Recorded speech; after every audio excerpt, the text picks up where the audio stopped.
Michel Thor, absente aux obsèques de son ex Christophe, s'exprime pour la première fois à ce sujet.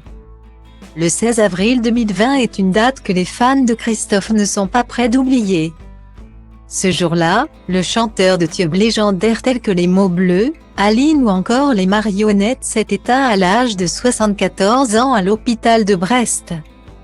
Au départ hospitalisé en raison d'un emphysème, le mari de Véronique Bevilacqua avait été emporté par le virus de la Covid-19.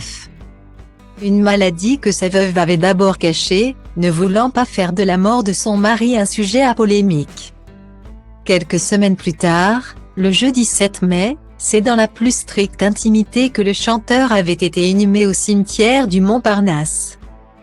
Dans le 14e arrondissement. Confinement oblige, seules quelques personnes avaient pu se rendre à la cérémonie. Parmi la liste des invités, une personnalité au accent circonflexe combien importante dans la vie de Christophe manquait à l'appel. Il s'agit de la chanteuse Michel Thor, avec laquelle il a eu une relation dont est né un fils. Romain, le 16 juin 1967.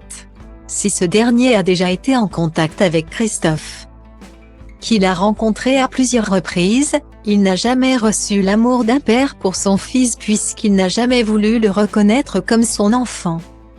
Alors que l'absence de Michel Thor aux obsèques de Christophe a beaucoup fait réagir. L'intéressée s'est exprimée pour la première fois à ce sujet dans les colonnes du magazine Nous Deux. Sans expliquer la raison, elle confirme qu'elle ne s'y est pas rendue mais explique que cela n'a rien à voir avec une quelconque inimitié. Au contraire, elle a toujours gardé un profond respect pour l'homme avec lequel elle a eu un enfant. À un journaliste qui lui demandait si elle s'était rendue aux funérailles, elle a ainsi répondu « Non ». Pourtant bien que je l'ai vécu comme un immense chagrin d'amour, je n'ai aucune amertume contre lui. Je pardonne tout et ne garde que les bons souvenirs. Comme avec tous les hommes que j'ai eus dans ma vie. Le message est clair, Michel Thor en appelle à la tendresse.